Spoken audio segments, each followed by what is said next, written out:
There's so much fun that we get to have in building our people. And so that's what I get to do today. So about 3 years ago, my wife said, hey, I think you should do what you do at Idaho Central with other businesses.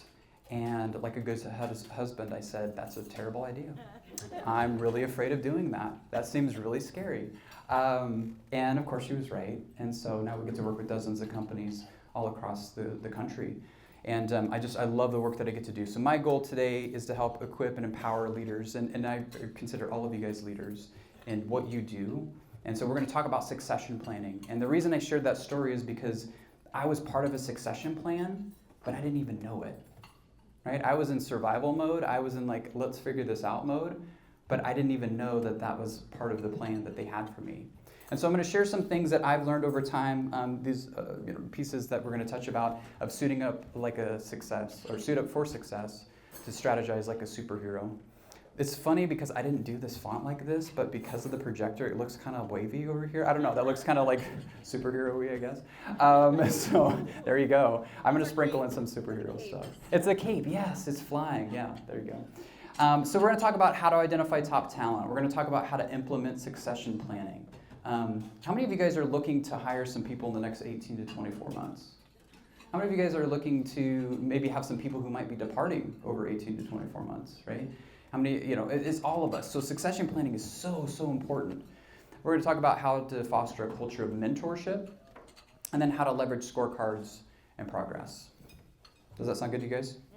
Cool, let's dive right in. Now you're going to get food here in a minute, right? So you're going to be distracted by this amazing food, right?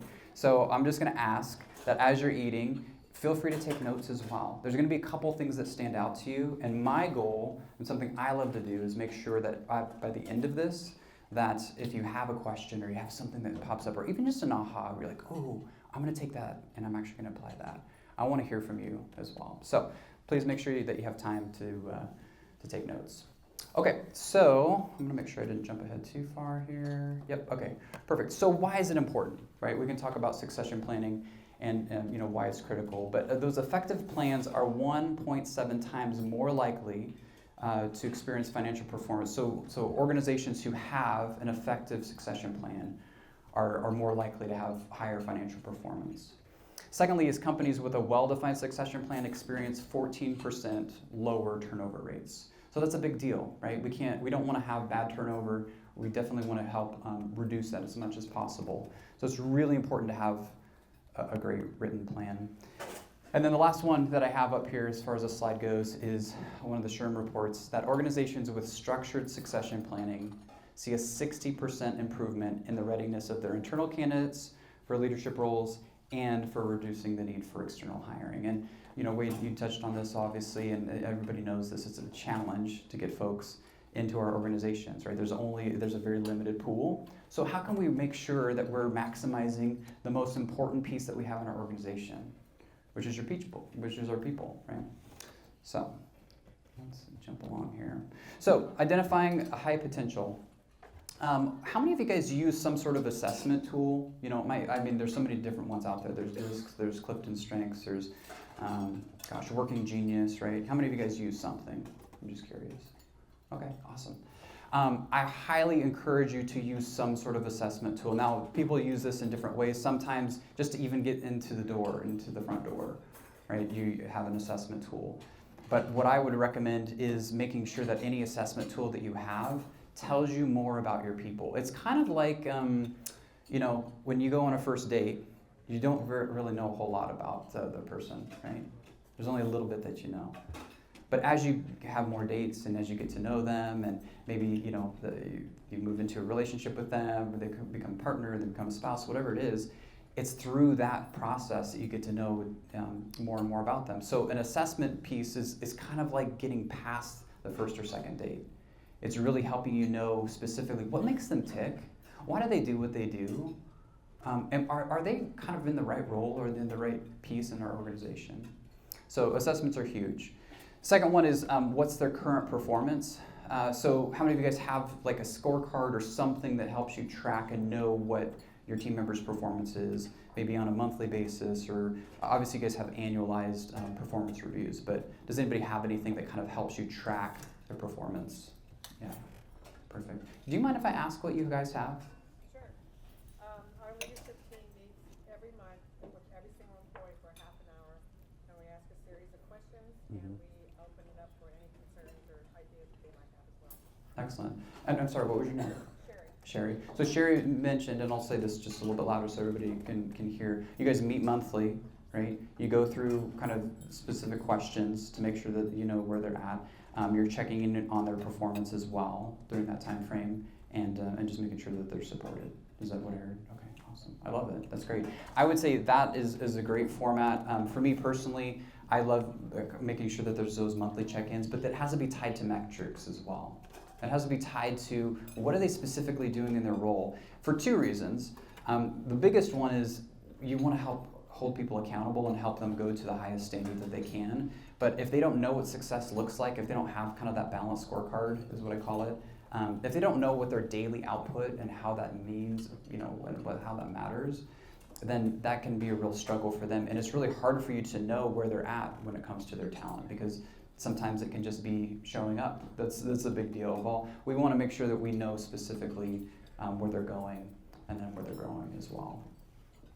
And then the last one is using the 3 C's. And I'm going to jump over to this slide here real quick. So I'm going to spend a little bit of time talking about the 3 C's. So when to jump back real quick, with my time at Starbucks and my time at Idaho Central and all these different things, I started kind of seeing patterns. I started developing my own frameworks and saying, gosh, what always works and what never works? How can I really drill down and look at 3 key areas to make sure that I have people in the right spot, but also to the highest level of talent? So we're going to talk about these 3 real quick. So commitment is the first one. So these are the people. Do you guys have anybody in your organization who I say wears the hat and t-shirt? Like they are so rah-rah, right? They're like a little bit over the top. Maybe they're wearing a cape. I don't know. Katie, right? Right? Katie's a great example of committed, right? I would say from Omni HR. Is that fair to say, Carrie? Okay, Mark. Yep, I'm getting some nods. It's obvious, right? It's obvious to everybody in the room. That's where Katie's at. So it doesn't necessarily have to look like that. It doesn't have to be as outward. But it does have to be this deeper passion where they're showing up consistently, where they're pressing in, where if there's a need that is happening, that they're probably one of the first ones to volunteer and raise their hand. So I have a framework that I used. It's basically a bit of a scorecard to help you see specifically where each person's at, and so ask some questions about commitment. And one of the questions is, for you personally, if you're looking and thinking about commitment and we're kind of referencing it, on a scale of 1 to 10, how committed is this person? Do you see them here long term? Do you see them bought in just their daily behaviors? And it's pretty easy. A lot of times when we kind of are like, well, maybe they are, whatever. Once I ask that question, a lot of times somebody will give me a number right away. And maybe you guys are thinking of someone right now where you're like, oh my gosh, yeah, they're a 9 or a 10. They're really high. Oh, they're probably a 1 or a 2, Michael. From maybe somebody else. Maybe they're newer to the organization, or maybe they've been there a long time. Maybe there's some things that are barriers for them to be committed. We want to know where they're at. So that's a really important question to focus on, is how committed are they in the organization? The second one is how capable are they? So capability is a huge, huge piece here. Again, I love asking that question of 1 to 10, how capable are they in their current position? Now that can change, obviously, if let's say they're brand new to your organization. Let's say they're brand new to doing the job. Maybe they could be really capable, but gosh, like they just really haven't done the job for very long, or maybe newer to an industry. So what we want to do is really focus in on where are they at currently right now in their capability, and then let's ask that question of looking at their talents, looking at their skills, looking at who they are. Over the next 12 months, does that capability grow? Do we feel like they're capable of growing in that position? And that tells us a lot, because again, if we're using some assessments and we're kind of looking at the scorecard and we're looking at how they actually interact day to day, you guys know typically pretty quickly, hey, is this person growing in their current position? Are they able to continue to grow? Or are we kind of hitting the ceiling pretty quick? So that's a really big one. So commitment and capability, it's when you guys have somebody who's all 3 of these C's, by the way, those are your superstars, your rock stars, the ones that you want to kind of like replicate. If you could put them into like this cloning machine, you're like, oh my gosh, if everybody was like, Tom or Pat or Sue or whoever, like that's what you really want. So the first 2 are ones that are ones that, I can see typically a lot of people display. The third one, and just going back to my example, right, coachability is the biggest driver for success. How many times have you guys had someone in your organization who wasn't really coachable, or they kind of said, hey, I'm hearing what you're saying, but then their actions don't really line up with what you're trying to coach them to, or maybe what the leaders are trying to coach them to, right? So the problem with coachability and the blessing of coachability is depending on how open somebody is on that, the faster we can go. It's really hard and things almost grind to a halt when we have somebody who isn't coachable. And I see a lot of times where people, like I said, are that committed and capable, but if they don't have that coachability, it's really, really challenging to move them forward. And it also shows you who you have. The more coachable someone is, just like my example, man, I was really stuck. And I was at a place where I was almost, needed to get out of there. But as soon as I became coachable, holy crap, like I actually had a lot more growth and I had a lot more performance, but so did our team and so did our organization. And so it's so powerful to focus on that. So I like asking that question as well. Again, for all three of these areas, if you're thinking about an individual, where are they at from a scale of 1 to 10? And coachability does not mean that they tell you yes or they agree with you in some sort of session and again, maybe just decide to do something different after that. Real coachability means, hey, I'm able to make changes. I'm willing to listen to what you have to say. I'm willing to follow a plan. I want some growth for myself. I actually want some feedback. Right? And these are three things for each and every one of us, I would say, to focus and hone in on. Because again, when people are all three, it's pretty phenomenal. And so if you're struggling with any of those three pieces, again, I have a framework that I work through to help businesses do that because I think it's really important to ask the right questions to know exactly where each person's at.